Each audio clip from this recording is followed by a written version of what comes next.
আমাদের ভবানীপুরের পাড়াতে এবাড়ি ও বাড়িতে খুব যাতায়াত। তোমাদের বালিগঞ্জ নিউ আলিপুরের মতন নয় বাপু। বিয়ে বাড়িতে যাচ্ছি, ধরো আমার তেমন ভালো শাড়ি নেই, তাতে কি, সামনের বাড়িতে নতুন বউ এসেছে, অনেক ভালো ভালো শাড়ি, একটা চেয়ে নিয়ে পড়ে যেতে কোনো বাধাই নেই।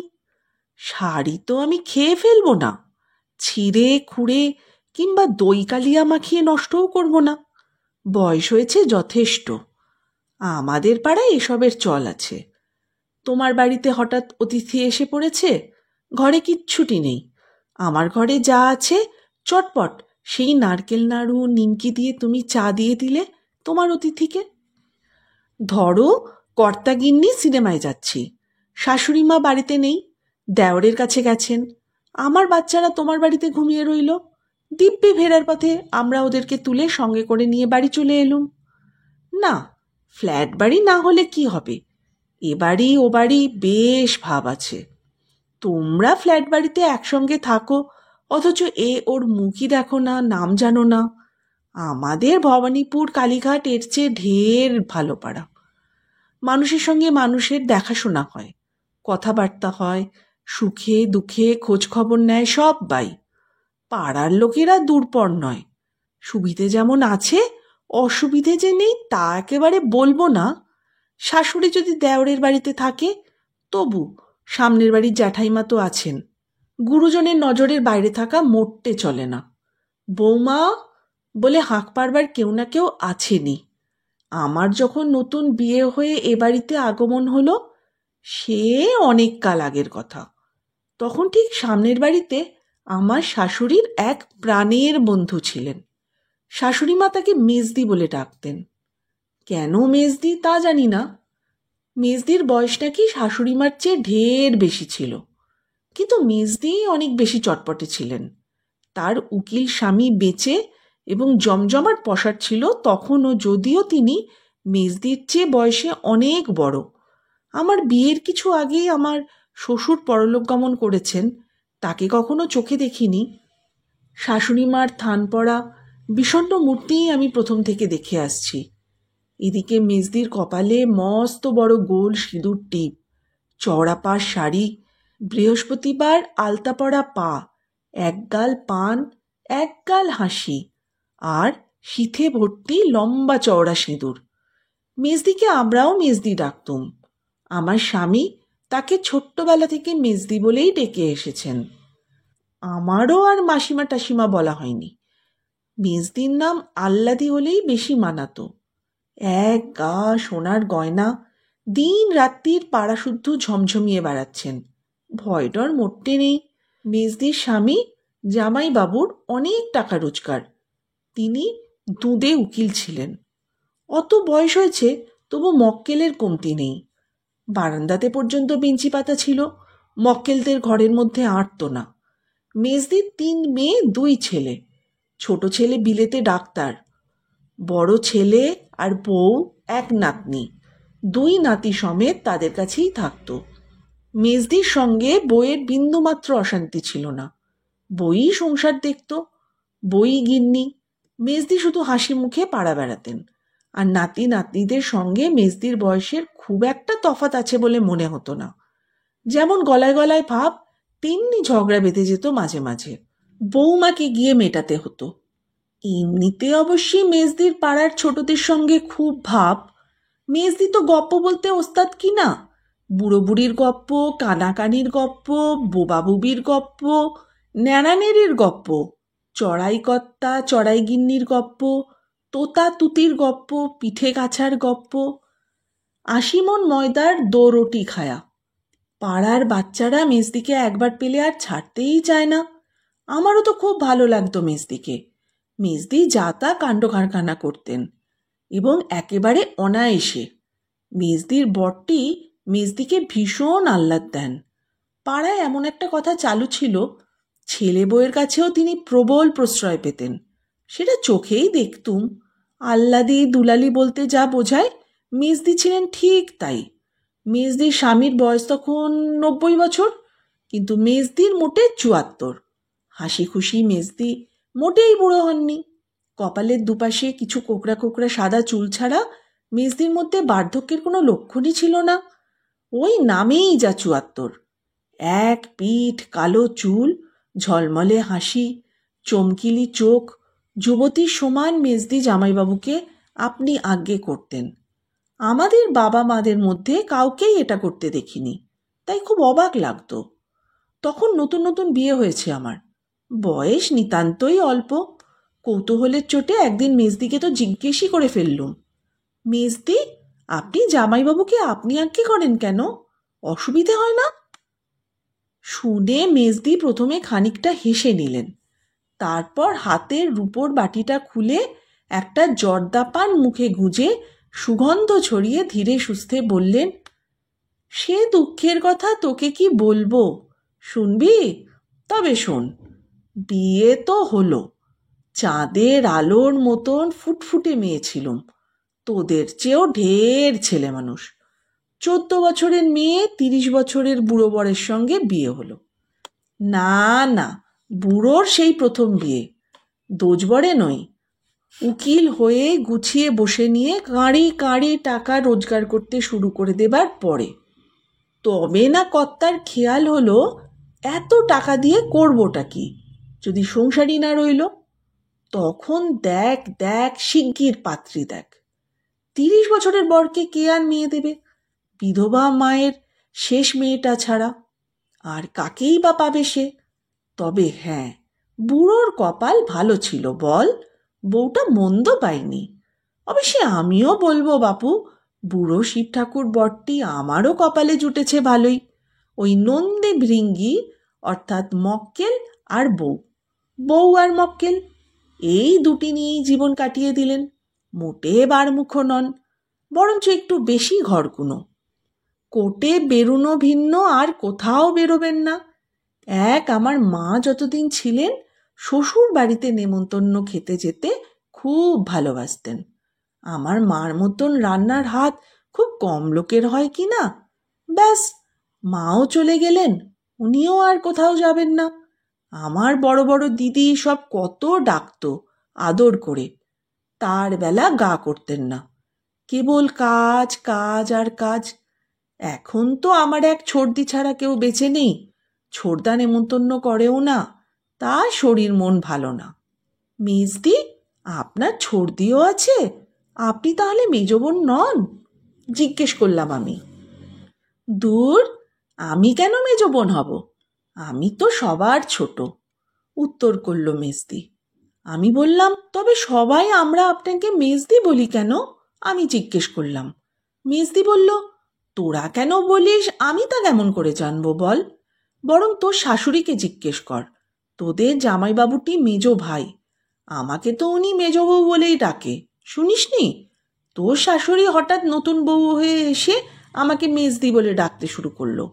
সেই ডাক শুনে শুনেই বাকিরা সবাই, এমনকি তুই শুদ্ধ, তোর ছেলেও তাই ডাকবে। ভবিষ্যৎ ছেলের প্রসঙ্গে নতুন বউয়ের যতটুকু লজ্জা পাওয়া উচিত তা পেয়ে আমি আবার বলি, কিন্তু আপনি, আপনার বরকে আপনি বলেন কেন, সেটা কিন্তু এখনো বললেন না। ও, বলিনি বুঝি? মেজদি বলল। তা যেটুকু বলেছি তাই থেকেই তুই বুঝে নিতে পারলি না? তবে কেমন বিয়ে পাস তুই? স্কুলের ১৪ বছরের মেয়ে হঠাৎ একটা ৩০ বছরের কর্তা ব্যক্তি উকিল মানুষকে তুমি তুমি করে কথা কইতে পারে? পারে কি? তুই বল, তুই পারতিস?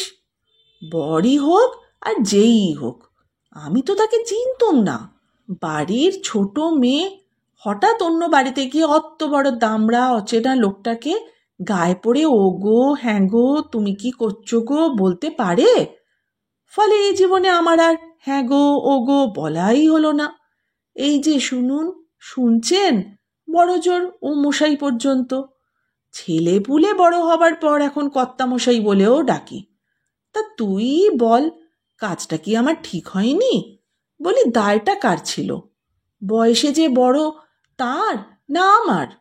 যার বাড়িতে আমি নতুন এসেছি তার না আমার? দায়টা কার? আমি বললাম, মানে? মেজদি বলল, মানে? তবে খুলেই বলি শোন, আমারও কি দুঃখ নেই?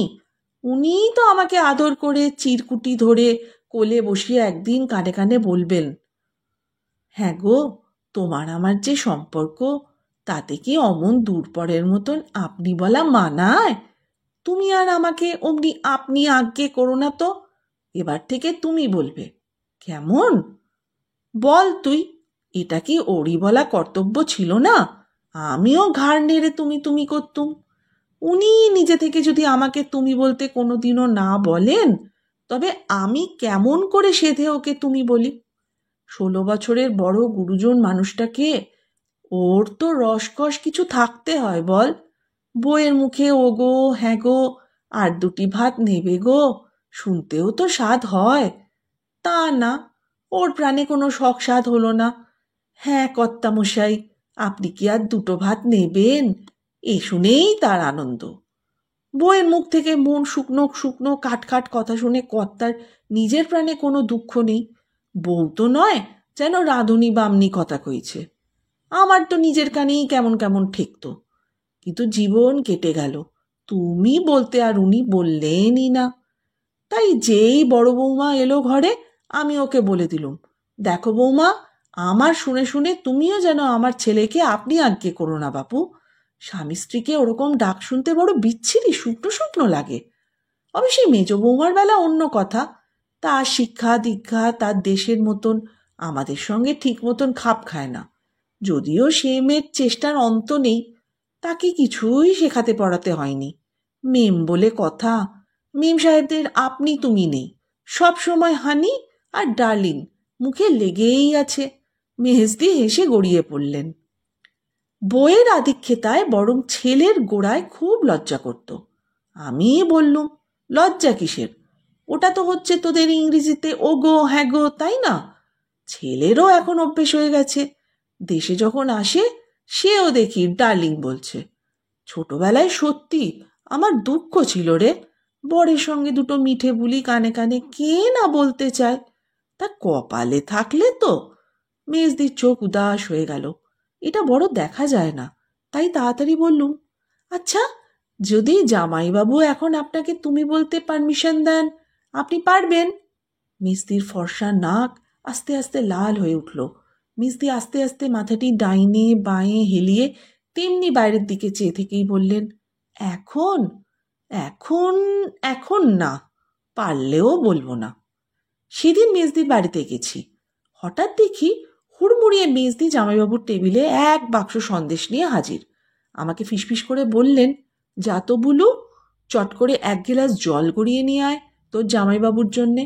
বলেই আমার হাতে জামাইবাবুর বড় রূপোর গেলাসটা ধরিয়ে দিলেন।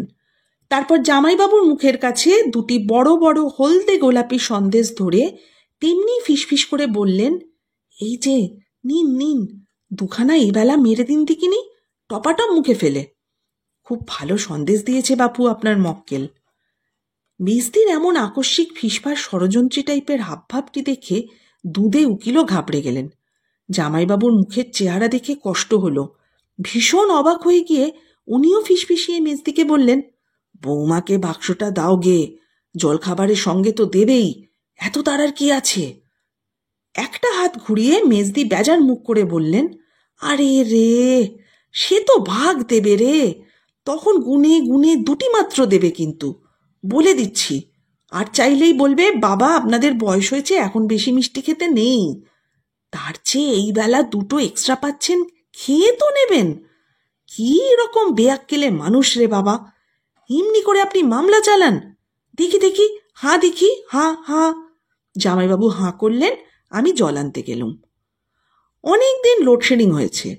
ঘোর অন্ধকারে মেজদি চাবি গয়না ঝুমঝুমিয়ে এসে হাজির, হাতে টর্চ। দেখ না, তোদের জামাইবাবুটার রসকস কিছুই নেই, এত মন খারাপ লাগছে, একটা শখও যদি মেটাতেন। কেন, কি হলো তোমার? আমি জিজ্ঞেস করি। হবে আর কি, অন্ধকারে বসে আছে, আজ কি ভাগ্যি, মক্কেল নেই, রাস্তায় কোনো আলো নেই। বললুম, এই যে শুনছেন, বলি 70-এর মুখে ছাই দিয়ে আপনারও 91, আমারও 75 হয়ে গেল। এ জীবনে একটা দিনও তো হাত ধরাধরি করে পার্কে বেড়ানো হলো না। আজকালকার ছেলেমেয়েরা তো সাঁঝবেলাতে হরদম হাত ধরে ঘুরছে দেখতে পাই। এই বেলা বরং রাজ্যি শুদ্ধ ঘুটঘুটে অন্ধকার, কেউ কিচ্ছুটি দেখতে পাবে না। চলুন না মশাই, আমরা দুজনে হাত ধরাধরি করে একটু ওই পার্কে বেরিয়ে আসি। আপনার মক্কেলরাও দেখতে পাবে না, খোকার ছাত্রছাত্রীরাও দেখতে পাবে না, নাতি নাতনিদের বন্ধুরাও দেখতে পাবে না। চলুন না বাবা, একটু রাস্তায় হাত ধরাধরি করে দুজনে মিলে হেঁটে বেরিয়ে আসি। আপনার কি প্রাণে একটুও শকসাদ হয় না? প্রথমে উনি তো হেসেই গড়ালেন, যেন কতই একটা ছেলে মানুষই কথা বলেছি। তারপর বললেন, মেজ বউ, অন্ধকারে বেরুলে আমরাও যে পথে কিছু দেখতে পাবো না। এই বয়সে হোঁচট খেয়ে পড়ে যাই যদি, কোমরটি মট করে ভেঙে যাবে, আর এ জীবনে জোড়া লাগবে না। রাস্তাঘাটে কত খানাখন্দ, গর্ত, ইটপাটকেল, ঠেলাগাড়ি, রিক্সা, কুকুর, অন্ধকারে হাঁটা সোজা নয়। শুধু যে আমাদের কেউ দেখবে না তাই তো নয়, আমরাও তো হাতি ঘোড়া কিচ্ছুটি দেখতে পাবো না গো। টর্চ নিলে তোমার উদ্দেশ্য সিদ্ধি হবে না, আর টর্চ না নিলে দুজনে মিলে পথে হোঁচট খাবো। তার চেয়ে এসো, বরং ঘরেই হাত ধরাধরি করে বসে জানলা দিয়ে রাস্তা দেখতে থাকি দুজনে। ওর যত অসম্ভব কথা। হোঁচট টর্চ নিয়েও হাত ধরাধরি করা যায় না? যায় না? রাগ হয়ে গেল। আমি বললুম, বয়েই গেছে আমার আপনার সঙ্গে হাত ধরাধরি করে মক্কেলদের পথে চেয়ে হাপিত্তেশ করে অন্ধকারে ওঁত পেতে বসে থাকতে। আমি চললুম বুলুদের বাড়ি। মিস্তির জন্যে আমার সত্যিই খুব কষ্ট হলো। মিস্তি ভুল করে 70 বছর আগে জন্মেছেন। যেদিন ওদের নিম গাছের ডালে মেজদির নাতনির জন্য দড়িতে পিঁড়ি বেঁধে দোলনা টাঙিয়ে দেওয়া হলো, নাতনিকে কোলে নিয়ে সবার আগে মেজদিই বসে গেলেন দোলনায়। দুলছেন আর বৌমা শাশুড়িতে দোল দিতে লাগলো। সে দৃশ্য আমরা সবাই দেখেছি। মেজদিকে চিনি বলে কেউই অবাক হইনি, অথচ বয়সে অনেক কম আমার শাশুড়িকে ওই দোলনায় বসে দোল খাচ্ছেন, এটা কল্পনা করতেও অসুবিধে হয়। মেজদি মেজদি, তার নিজস্ব একটা ব্যাপার আছে। বছর দুয়েক আগের কথা, চৈত্র মাসের সেল হচ্ছে। মেজদি সেলে সারা বছরে 6খানা চওড়া পান নতুন শাড়ি কিনেছেন, প্রত্যেকটাই খুব সুন্দর। পয়লা বৈশাখের আগেই এদিকে বিপর্যয় ঘটল বাড়িতে। জামাইবাবু হঠাৎ ভীষণ অসুস্থ হয়ে পড়লেন, করোনারি থ্রম্বোসিস। বৌমাকে ডেকে মেজদি বললেন, বৌমা, তোমার শ্বশুর তো চললেন এখন, এই যে 6খানা নতুন শাড়ি কেনা হলো, আর কবে পরা হবে? এ গিন্নিবান্নি বুড়ো বয়সের শাড়ি তোমাকেও মানাবে না, বরং এবেলা ওবেলা করে পরেই ফেলি সবগুলো। বৌমা আর কি বলবে, বলে তাই পড়ুন মা।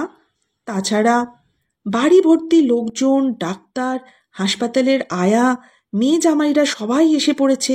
বিলেত থেকে ডাক্তার ছেলেও এসে পড়ল। পাড়াপড়শিরা সারাদিন ছুটোছুটি করছে। জামাইবাবু অজ্ঞান অচৈতন্য, তাকে অক্সিজেনে রাখা হয়েছে। মেজদির নিঃশ্বাস ফেলার সময় নেই, প্রচণ্ড টেনশন। কিন্তু তারই মধ্যে ঠিক মেজদি এবেলা ওবেলা ওবেলা এবেলা করে 3 দিনে 6খানা নতুন কোড়া শাড়ি ছটপট করে পরে ফেলেছেন। বলা বাহুল্য, খুবই অদ্ভুত দেখালো কাজটা। ইতিমধ্যে ঈশ্বরের দয়ায় জামাইবাবুও আস্তে আস্তে সামলে উঠলেন। মেজদি বললেন, বৌমা, সব নতুন শাড়ি তো ভেঙে ফেলেছি, পয়লা বৈশাখে কি পরব? যাও দিকি আর 1খানা কাপড় কিনে আনো, লাল পেরে। সারা বছরের দিনে সধবা মেয়ে মানুষকে নতুন কাপড় পরতে হয়, নইলে সংসারে অমঙ্গল হয়। বৌমা ছুটল নতুন কাপড় কিনতে। সেরে ওঠার মাসখানেক মাস দেড়েক পরেই আবার জামাইবাবু চেম্বারে বসলেন। যেমনি মেজদি তেমনি জামাইবাবু। অত বড় অসুখের পরেও যথেষ্ট বিশ্রাম না নিয়ে কাজে লেগে পড়লেন 6 মাস যেতে না যেতে। জামাইবাবু আবার অসুস্থ হয়ে পড়লেন।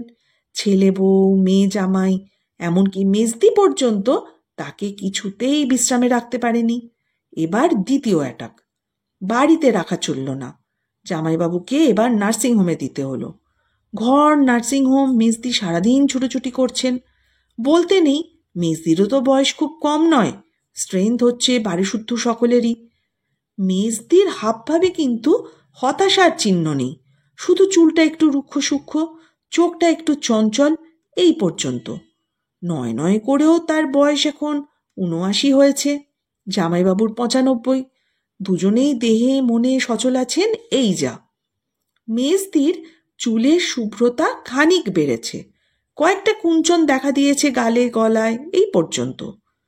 তোদের জামাইবাবু তো আরাম করে শুয়ে আছেন হাসপাতালে, আর আমারই হয়েছে জ্বালা, বললেন মেজদি। নাওয়া হয় না, খাওয়া হয় না, তাতে ক্ষতি নেই, পুজো আচ্চা পর্যন্ত চুলোয় গেছে, অথচ ঠাকুরকে তো ডাকতে হয় এখন। এই ৯৫ বছরের বুড়ো যদি বা হাসপাতাল থেকে বাড়িতে ফিরে আসে, সে তো ডাক্তারের গুণে নয়, ঠাকুরের আশীর্বাদে, তাই না? তা ঠাকুর ঘরে ঢুকতেই রাত ৯টা ১০টা বেজে যাচ্ছে, তখন ঠাকুরের ঘুম পেয়ে যায়। কি যে বলি, ঘুমোতে ঘুমোতে গোপাল কিছুই শোনে কিনা কে জানে। মেজদির অতি আদুরে এক গোপাল ঠাকুর আছেন। তিনি রূপোর খাটে সোনার ছাতা মাথায় দিয়ে সোনার নাড়ু খান, অর্থাৎ মেজদিদিরও ওপরে আরেক কাঠি, আহ্লাদে নন্দদুলাল। মেজদি তাকে ডেকে কি যে বলেন জানি না, তবে আমাকে ডেকে একদিন বললেন, শোন বুলু, তোকে একটা জরুরি কথা বলে রাখি। তোদের জামাইবাবু গত হলে আমি কিন্তু আর আমার চওড়াপার কাপড়গুলো পরব না, তোর জামাইবাবুর পুরনো ধুতিগুলোও পরব না, আমার 6টা ফাইন থান চাই। খোকাকে আমি সোজাসুজি বলতে চাই না, ওকে মনে করে তুই বলবি যে আমি তোকে বলে রেখেছি। চওড়া পেরে শাড়ি পরা বুড়ি বিধবা দেখতে আমার ভালো লাগে না, নড়ুন পেরে ধুতি পরা বিধবাও বিতিকিচ্ছিরি লাগে। বেশি বয়সে বিধবা হলে বাঙালি মেয়েদের থান কাপড়েই মানায়, যে বয়সের যেটা ফ্যাশন, বুঝলি না? মনে করে কিন্তু বলবি খোকাকে, কিনে রাখে যেন। তোর জামাইবাবুর এটা তো সেকেন্ড অ্যাটাক, ৯৬ হতে চলল, যদিও বা এবার সেরে ওঠেন, থার্ড অ্যাটাকেই নির্ঘাত যাবেন। তখন যদি শোকে তাপে আর গোলমালের মধ্যে কাপড় চোপড়ের মতো তুচ্ছ কথাটা আমার বলতে মনে না থাকে, তাই তোকে আগেভাগেই বলে রাখলুম কিন্তু। আর শোন, বৌমাকে বলবি আমাকে যেন মাছ ফাছ ধরায় না অশৌচের পর। ৮০ বছর বয়সে বিধবা হলে মাছ মাংস খাওয়া কেবল লুভিষ্টি পানা ছাড়া কিছু নয়। সারা জীবন ঢের মাছ মাংস খেয়েছি। যেসব বুড়ি বিধবার দাঁত নেই অথচ মাংস খায়, আমার মনে হয় তারা সারা জীবন খেতে পায়নি। হ্যাঁ, অল্প বয়সে বিধবা হতুম যদি, সে এক কথা ছিল, কিন্তু বয়স তো এখন ৮০, সাদাল্লাদ বাকি থাকার দিন নাই। ৮০ তো আপনার হয়নি মেজদি, আর বিধবাও তো আপনি হননি, দুটোরই দেরি আছে। দেখুন, জামাইবাবু সেরে উঠবেন নিশ্চয়ই, খুবই ভালো ডাক্তারের হাতে রয়েছেন। আচ্ছা মানুষ তো, আপনাকে ৮০ বছরে বিধবা হতে হবেই এটা কে বলেছে? আমি প্রায় ধমকেই ফেলি মেজদিকে, তারপর যোগ করি, আর সাদাল্লাদ আপনার না থাক, আমাদের আছে। দাঁড়ান না, আপনার ৮০ বছরের বার্থডে করব আমরা, ব্যান্ড পার্টি বাজিয়ে, রাস্তায় প্রসেশন করে, ঘাড়ে করে বওয়া আলোর স্ট্যান্ড জ্বালিয়ে, আপনাকে আর জামাইবাবুকে হাত ধরাধরি করে হাঁটিয়ে পার্কে নিয়ে ঘুরিয়ে আসব। আসুক অঘ্রাণ মাস, তবে তো ৮০ হবে, আর বৈধব্য অনেক দূরে। মেজদি, শুধু শুধু অত অলক্ষণে কথা বলবেন না তো। অলক্ষণেই বটে। মেজদি দুষ্টু হেসে আমার কানে কানে গোপন কিছু বলবার জন্যে মাথা নিচু করে এগিয়ে এলেন, কানের কাছে মুখ নিয়ে বললেন, কেন এত অলক্ষণে কথা বলছি বলতো? তবে শোন, ছাতা নিয়ে বেরুলে যেমন বৃষ্টি পড়ে না, তেমনি আমার কেমন মনে হয় গোপালের কানের কাছে অত থান কাপড়ের গপ্প করলে কি জানি হয়তো আর বিধবা হতে হবে না। বুঝলি বোকা, ঠকাচ্ছি, ঠাকুরকে এমনি মিছিমিছি করে ঠকাচ্ছি রে। মেজদি হেসে গড়িয়ে পড়লেন। ঘুমিয়ে ঘুমিয়ে গোপাল ঠাকুর মেজদির কথা ঠিকই শুনতে পান। এ যাত্রাতেও জামাইবাবু সেরে উঠে নার্সিংহোম থেকে বাড়ি ফিরে এলেন। মেজদি আহ্লাদে হালকা হয়ে যেন ঠিক চাঁদের জমিতে নীল আর্মস্ট্রং, ওজনহীন হয়ে উড়ে বেড়াতে লাগলেন। উঠতে উঠতে একদিন সেই নববর্ষের লাল কাস্তে পাড়া ধনেখালিটা পড়েই ভব সন্ধ্যাবেলায় মেজদি স্নানের ঘরে হঠাৎ ঘুমিয়ে পড়লেন। অতএব 6খানা ফাইন থান কেনবার জরুরি কথাটা তার ছেলেকে মনে করিয়ে দেওয়ার দায়িত্ব আমার ঘাট থেকে নেবে গেল। মেজদি চলে গেলেন কার্তিক মাসে, আর অঘ্রাণ মাসের এক রাত্রিরে হিমের মধ্যে জামাইবাবু একা একা লোডশেডিংয়ের অন্ধকারে টর্চ ছাড়াই হঠাৎ রাস্তায় কি করতে যে বেরুলেন কে জানে। মাঝখান থেকে খানাখন্দে পড়ে গিয়ে ডান পাখানা ভেঙে ফেললেন বেচারি। সেই যে জামাইবাবু নার্সিংহোমে গেলেন, এবারে আর তাকে সেখান থেকে ফিরিয়ে আনা গেল না। বলি, আনবেটা কে? মিছিমিছি থান কাপড়ের গুলগুপ্প শুনিয়ে গোপাল ঠাকুরকে ঠকানোর কেউ যে আর ছিল না। নবনীতা দেবসেনের কলমে মেজদির কেচ্ছা গল্পটি এখানেই শেষ হলো। কেমন লাগলো আপনাদের অবশ্যই জানিয়ে যাবেন।